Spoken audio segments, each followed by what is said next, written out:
Here's a simple definition of strategies. A strategy is a specific way of organizing. A strategy is nothing but a specific way of organizing your resources.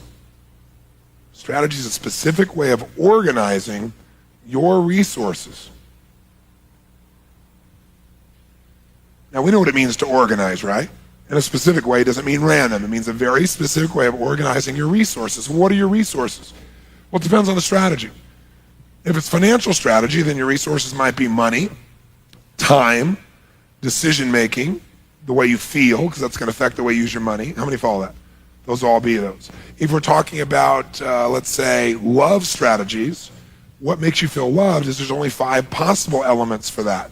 The resources are what you think about, what you focus on, what you picture, what you say to yourself, how you breathe, how you move. Those are all resources. And if you use them in a specific way, you'll feel loved or unloved. How many follow that? Say I.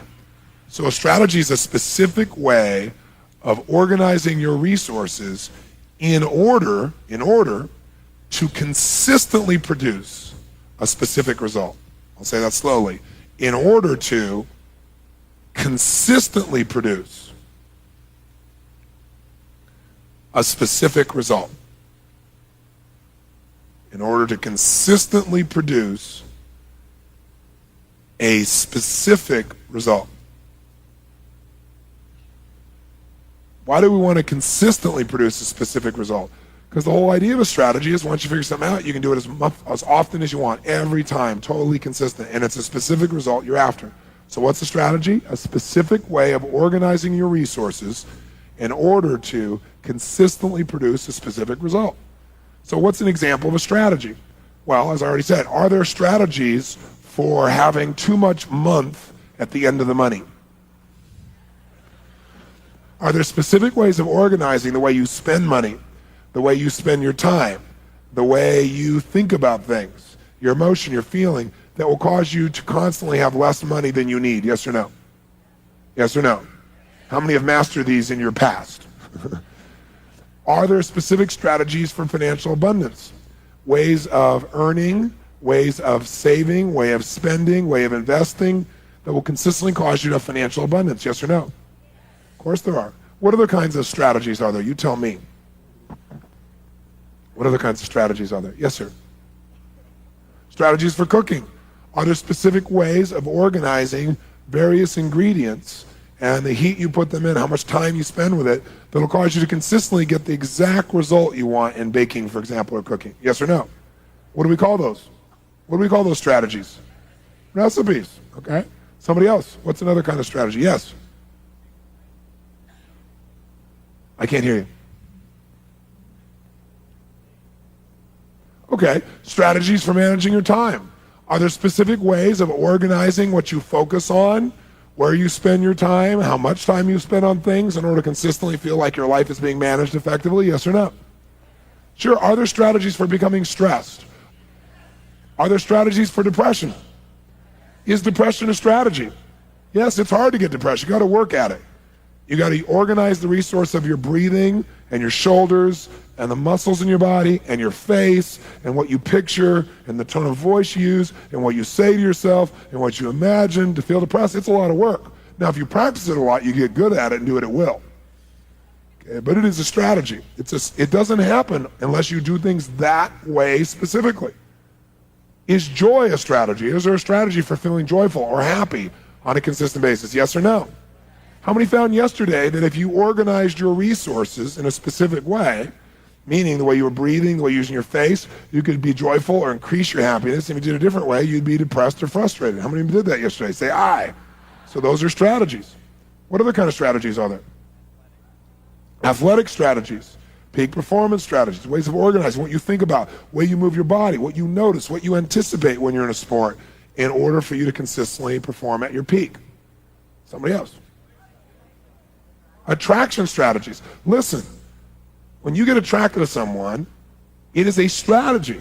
There are specific things that trigger you to feel attracted to someone or not feel attracted to someone. It's very specific. You may not be paying attention to it consciously, but it's there. And by the way, do you have strategies already for trying to cause people to feel more attracted to you already? Yes or no? Yes or no? ways of organizing, the ways in which you dress, the ways in which you speak, the way in which you look at someone, all those things, what you do, maybe where you touch them when it's appropriate, so that hopefully it increases some of that attraction. Yes or no? Oh, yes. So here's the truth. Any result you've ever produced in your life more than once, you have a strategy for. You have one problem, though. Most of your strategies are unconscious. So you don't know how you do it. You have a strategy, but you don't know how you do it. So what you do is you hope that something in the environment will trigger it and it will happen. Now, 4 reasons to master strategies. Number 1 reason, when you master strategies, you can now consistently produce any result you've done in the past. So what it allows you to do is duplicate any result you've ever done in your entire life.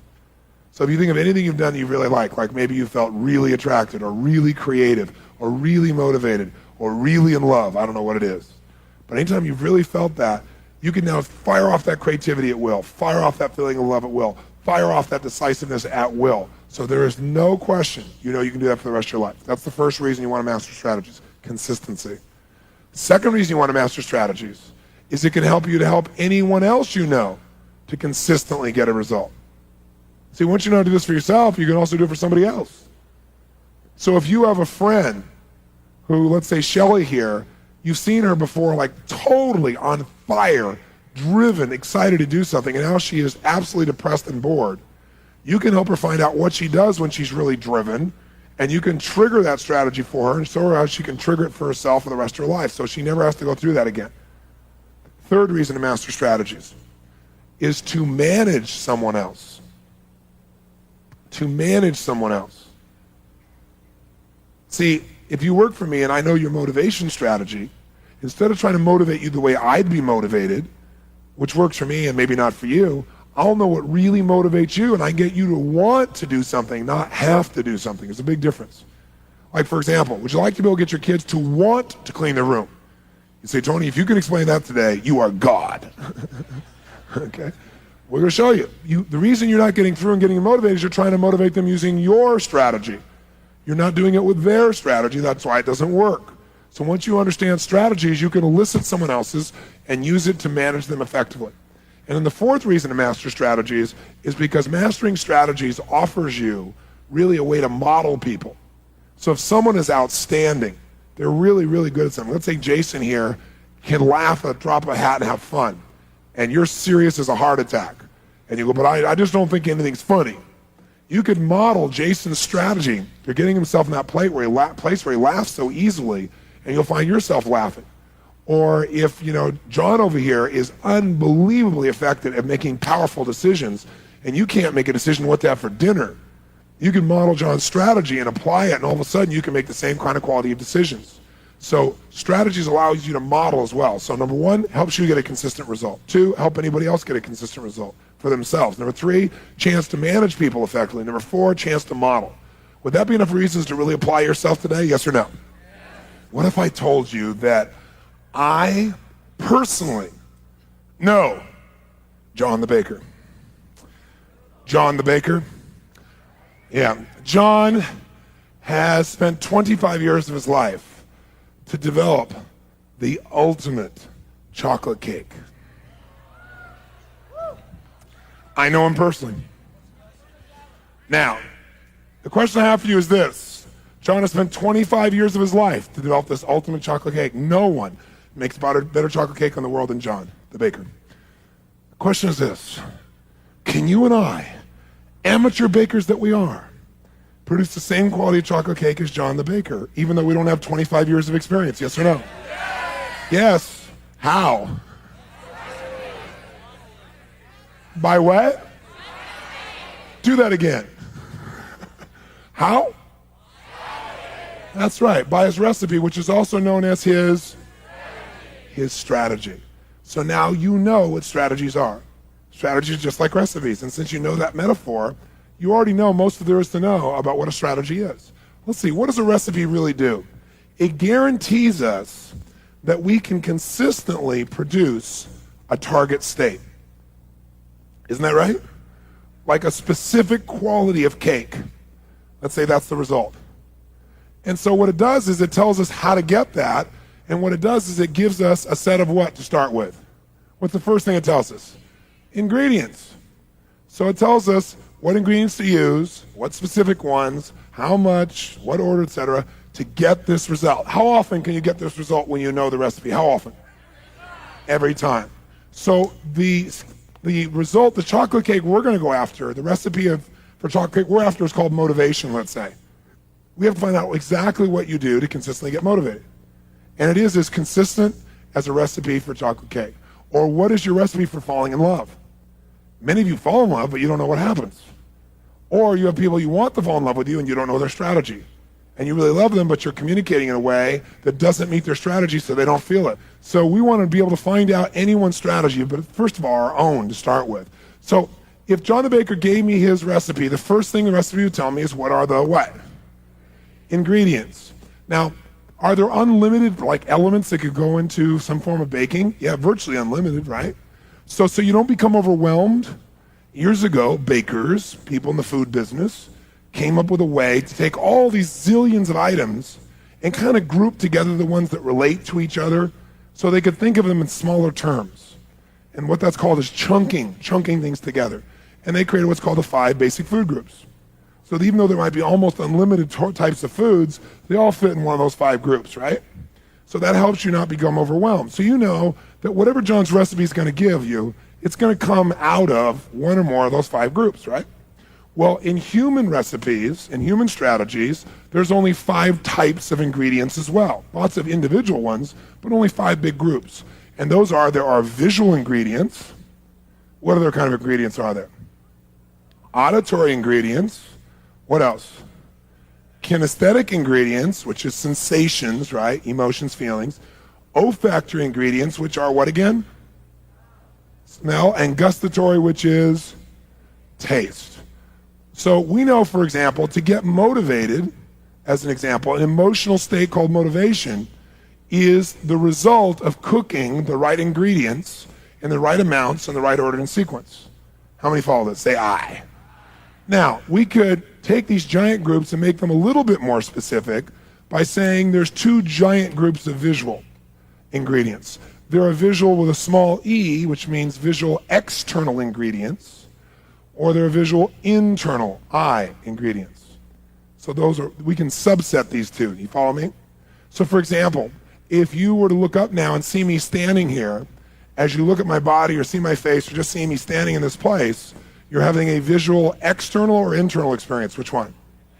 External. If you close your eyes and picture me in your mind without looking outside, that's visual internal experience, okay? Similarly, you can have an auditory external experience or an auditory internal experience in terms of ingredients. So if you're listening to me right now as I'm saying what I'm saying in this moment, you're having an auditory external experience. If you remember something I said yesterday or 5 minutes ago in your head and you hear it, that's an auditory internal experience. If you say something out loud to me, that's an example of auditory. If you say something in your head but don't speak it aloud, that's auditory internal. You can have a kinesthetic external experience, or you can have kinesthetic external or internal experiences, either one. Now, by the way, I pause on this one because a lot of people get confused when we start to do these. And let me give you a quick idea what I'm talking about here. If I come along here and I walk up to somebody here and I walk up to this lady and I reach over and I touch her face like this, if she goes, "Oh, I hate that," or "Ooh, that feels good," those are emotional responses to a touch. Emotions are internal, right? They're deep inside of you. You may express them outside, but you experience them inside. If I reach over here and I touch her face like this, and she has no feeling about it, her brain just goes, "Oh, I was touched." You know, her skin, her muscles just note that there was a message. In that case, it's kinesthetic external because the musculature is on the outside.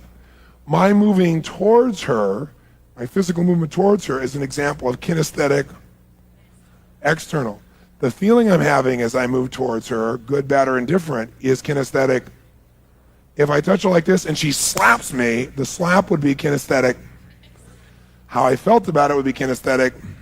Great, you got it. Same thing can be true for olfactory. You can have an olfactory external, olfactory internal.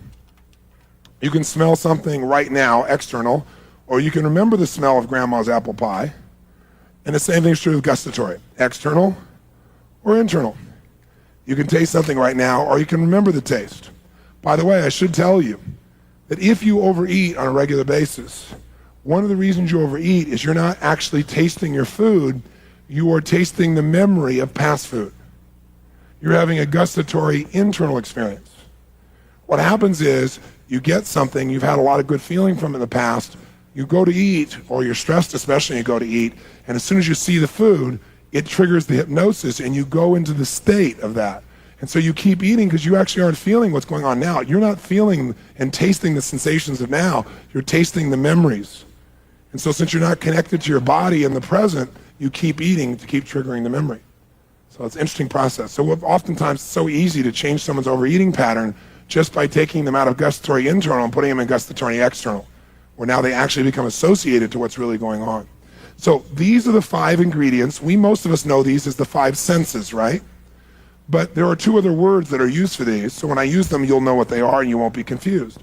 They're also known as the 5 representational systems. That's a big word, but it just means that anything happens in the world, the only way you know what happens is these 5 senses represent to you what just happened, right?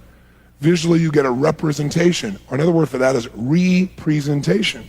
So a representation of what you just saw or heard or felt through your 5 senses. So if I said, what representational system is this person using right now? You might say they're in visual, right? A short for that is we might say rep system, which is just short for representational system. The other word that's used to describe these 5 senses or these 5 ingredients is the word modality. Modality or mode. So if I said, what modality is that person? And you might say they're using visual modalities right now. Or they're in a kinesthetic mode or modality, okay? So whether I say senses, ingredients, modalities, rep system, representational system, your brain will just nod and go, yep, I'm smart. I know what the hell that means, right? Modality just means one of the 5 senses, all right? Now, if John the Baker gave me his recipe and it gave me the ingredients, but that was it. It said, use some flour, right? Use some chocolate, use some milk. Are you going to be able to make the same quality of chocolate cake as John the Baker, yes or no?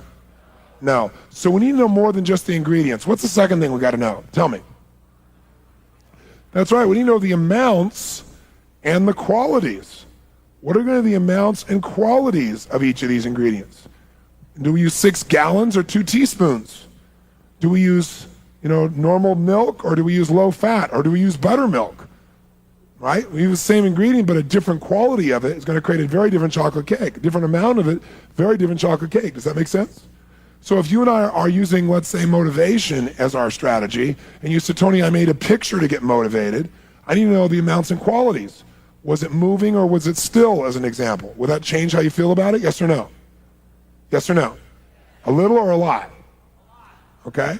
So the word that we use to describe these more specific descriptions of a mode, right, where you describe, let's say, the picture with more detail, amounts and qualities, it's called submodalities. These are called modalities, so these detailed descriptions are called submodalities.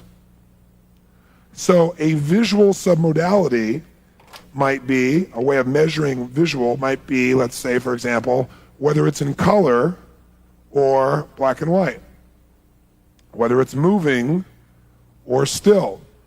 If you change those submodalities, will you get a different chocolate cake? You bet. So you tell me now, use your brain. What are some other examples of visual submodalities? Tell me. Okay, good. Is it close or is it far? Good. Is it bright or is it dim or dark? By the way, how many of you found when I had you make things closer, bigger, brighter, smaller, how many found that it immediately changed the chocolate cake you were baking in your body, i.e. how you felt at that moment? How many found that to be true? Say I. Okay? What other visual submodalities besides brightness, color, moving still, close, far? Okay, good. Size. If the image is really big, really small, what else?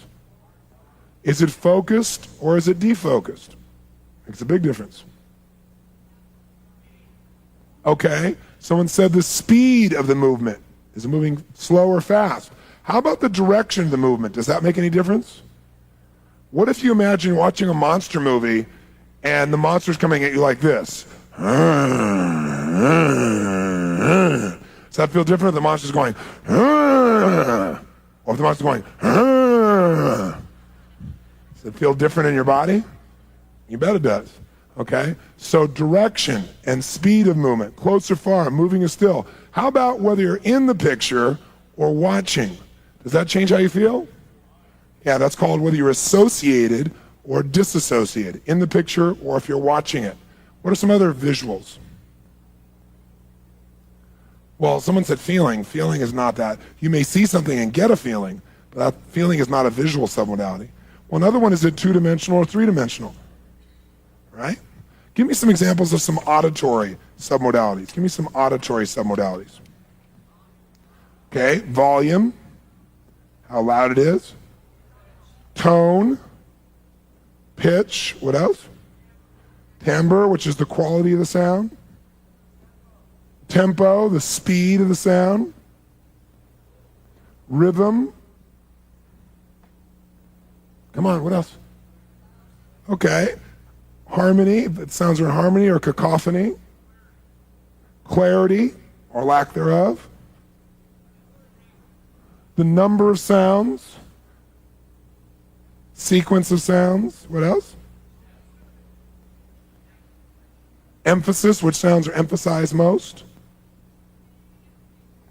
Okay, speed is tempo. How about location of a sound? Would that change how you feel about it?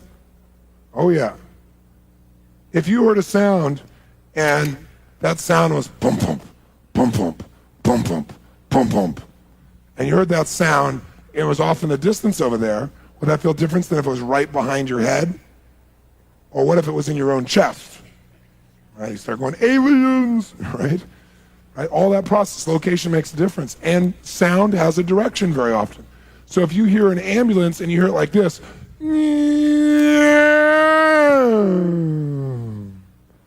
say when you think it's approaching, it has a different effect than when you think it's leaving you, as an example.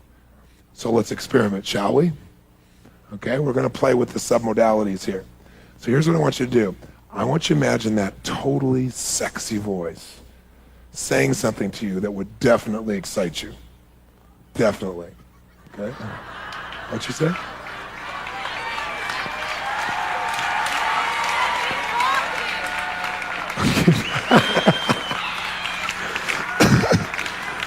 Thank you, ma'am.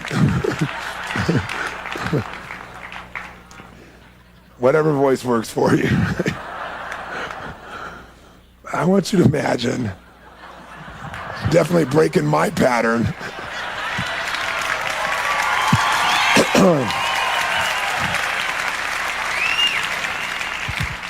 Actually, it's not sexy, it's called strained. So I want you to imagine that voice that would totally turn you on.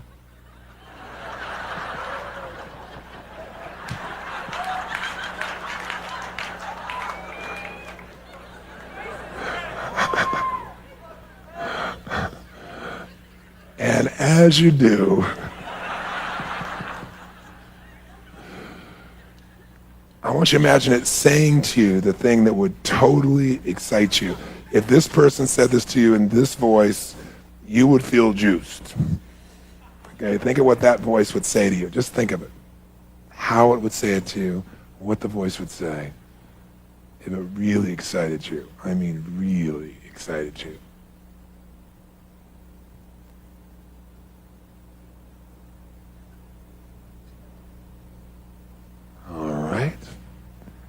How many have got a clear idea of what that voice would say to you? Say, I. Outstanding. Now here's what I want you to do. I want you to imagine right now that you're going to hear this voice right here, coming from right here in front of you, saying that exact same thing, saying it to you, that totally sexy voice coming from in front of you. Go ahead and do that and just notice how that feels.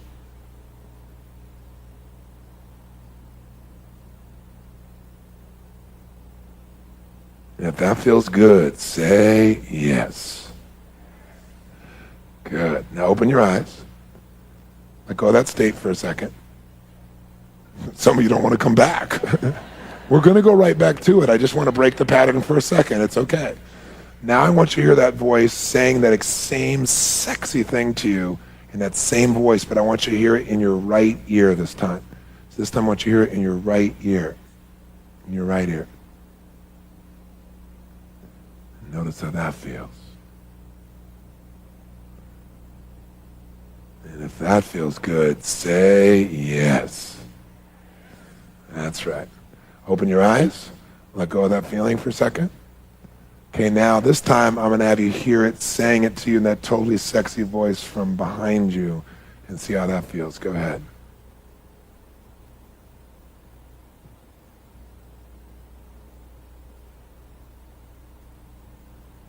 And if that feels good, say yes. Well, that one really worked for a few of you, I see. Now, open your eyes. Close your eyes and have it come in your left ear, hearing that same sexy voice saying that same thing to you. And see, how does it feel in your left ear?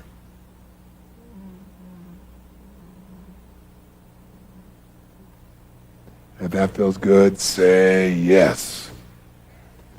Now open your eyes. How many found there was one location that definitely was superior to all the rest? Let me see your hands. Okay, good. Well, let's take a poll here. How many of you found it was from the front that did it? In the front. Okay. How many found in the right ear is what did it for you? In the right ear. Okay. How many found it was from behind you? How many thought it was coming from the left ear that did it? Left ear. Okay, good. Now, so now, let's see if we can't apply this in a practical way. We say, what's the practical way? No, not this ear, stupid, this ear. That's one application. That's an application that really will affect you. But here's another application. I want you to think of what you say to yourself. How many of you in this room ever really beat yourself up verbally? How many of you rank on all of yourself, just beat yourself up verbally? Okay, good. Well, I think you're really lousy at that, and I want you to get better at it. So, I don't believe in doing things good. I want you to be outstanding in beating yourself up verbally. So here's what I want you to do. I want you to think for a second about what you say to yourself and the tone of voice you use when you're really angry at yourself and you're beating yourself up verbally. Think about what you say and how you say it in your head. How many of you can remember something you say? Raise your hand if you can remember it. Okay, say it out loud right now. Go ahead. Come on. Say it again. Come on. Say it again. And notice how that feels. Now, I want to tell you what you just did was pathetic. You people do not know how to beat yourself up properly. So I want to give you some instructions so you can become outstanding. So here's how you do it. I want you now to remember that totally sexy voice you had before.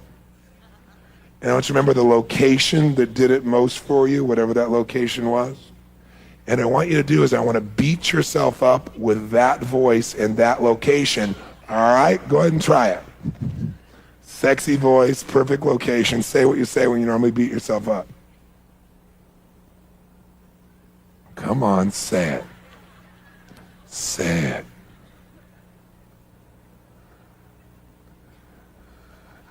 You people are enjoying this a little too much. If it feels good to beat yourself up now, say aye. Outstanding. From now on, that's your new standard for verbal beat up. Give yourselves a hand. Nice job, ladies and gentlemen.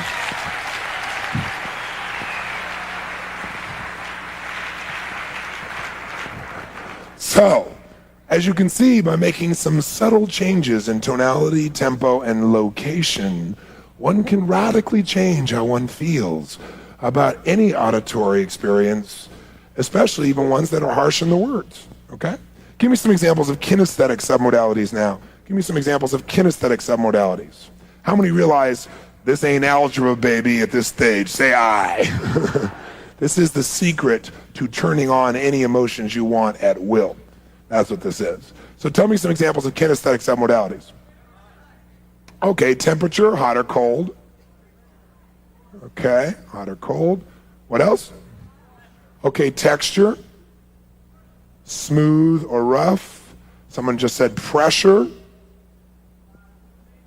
Tension. What else?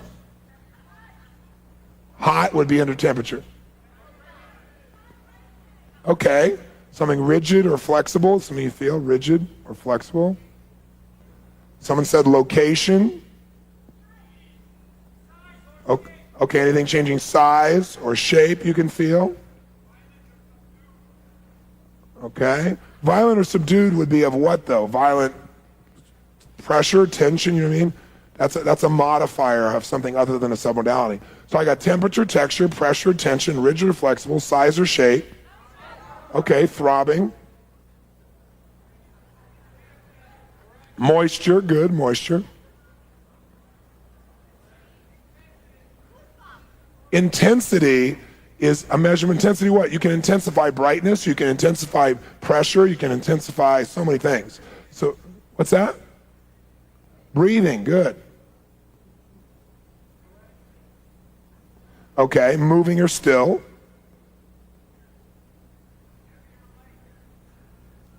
Heavy or light, which would be weight. Heavy or light. Someone said goosebumps. You have a strategy for goosebumps called chocolate cake. And for you to get goosebumps, certain things trigger you. And the things that trigger you is some combination of submodalities that come together to create goosebumps. Visual, auditory, and kinesthetic submodalities. And if we change your submodalities, goosebumps will disappear. Ever had goosebumps and them disappear in a second? What makes them disappear? You think they only last that long? No. The triggers are no longer being used. So then they stop. When you stop the triggers, you stop the result. Does that make sense? Good. Oh my God, it made sense. Give her a hand, ladies and gentlemen. That's an amazing thing. So we've got kinesthetic submodalities of weight, temperature, texture, pressure, tension, rigid or flexible, something changing size you can feel or shape, throbbing, moisture, breathing, movement, location. How about another one? How about duration? Some things, right? Some things feel good for a short time, but not for a long time. Some things feel good for a long time, but not for a short time, right? So duration is also important. Now, some people say, well, what about pain? Isn't pain a submodality? No, pain is a chocolate cake, right, with tuna, right? No, pain is a result. When you have pain, it's because of what you're focusing on. Have you ever cut yourself, for example, not feeling any pain at all until you notice, well, oh my God, I'm cut, and then you got the pain? How many of you have that experience? Say aye. It's because for your pain, you have to have a visual set of submodalities for you. Or have you ever been in major pain and then something caught your attention and you focused on that? And while you're focusing on that, you focused on a different set of submodalities and you had no pain during that time. How many experienced that? Say aye. So pain is a strategy. Now you may not be setting it off consciously, but it's a strategy. And by the way, pain will happen automatically to signal to you something's wrong. But sometimes you know it's wrong and you correct it, but you keep feeling the pain, and the reason is because you keep running the strategy. Well, let's finish figuring out what it is we got to know strategies. If we go to John the Baker, he's got to tell us his ingredients, and he's got to tell us the amounts and qualities. Is there anything else he's got to tell us? Yes or no? Yeah, he's got to tell us the order and sequence, right? Because even if you the right ingredients, put them in the wrong order and sequence, you won't get the same quality of chocolate cake. Same thing's true with a telephone number. You know somebody's number dialed in the wrong order, you're not going to reach them. You know the keys to a vault, the numbers to the vault, put them in the wrong order, it doesn't work. So you have a sequence for being motivated, for example. Some of you see something, and then you say something to yourself, and that gives you a feeling called motivated. Others of you say something to yourself, and then you get a feeling, and you say, I'm motivated, and you're motivated at that point. There are all kinds of sequencing. Do you follow me on this? And sometimes people use more than three. You know, they use those three and they recycle them to get motivated. So there is a sequence that's very important. And by the way, the order and sequence, we also call the syntax. It's like if I said, the dog bit Johnny. You all know what that is, right? But what if I said, Johnny bit the dog? Same exact ingredients, different sequence, very different experience, especially if you're Johnny, right? So sequence is called syntax also. For short, we say order and sequence is the syntax. So you got to know the ingredients, the amounts and qualities, and the syntax, the order and sequence they need to go into. And then the fourth thing is you got to be able to know how John cooked it. Meaning you can have the same ingredients, right? Same order and sequence of those ingredients, same amounts and qualities. But if you cook yours, he cooks his at 700 degrees, 675, and you cook yours at 50 degrees, are you going to get the same result? Obviously not. Well, what does that have to do with a human being strategy? Well, if you make the same picture, like watch this. Let's say I told you the way I motivate myself is to make a big, bright picture that's very close. And then I say to myself, let's do it, in a certain tone of voice. And then I get this feeling that motivates me. But this is how you do it. You do the right ingredients, the right tonality, right everything, but you do it in this physiology, because the physiology is your oven. The way you use your physiology cooks it. So if I say make a bright picture, and you make a bright picture like this, is that going to produce the same kind of bright picture as if you do it like this? Yes or no? No, this is cooking at 675, this is cooking at 50. You follow me on this? So there are 4 elements to strategies. You got to know the ingredients. What did they actually do? You got to know, secondly, the amounts and qualities. Like, did they make a picture? Did they bring it close, far, big? Did they say, I hate this, I love this? Did they say it fast? They go, I love this. They say it slow, I love this. How do they do it? Right? And then, most importantly, what's the sequence of it? What did they do first, second, third?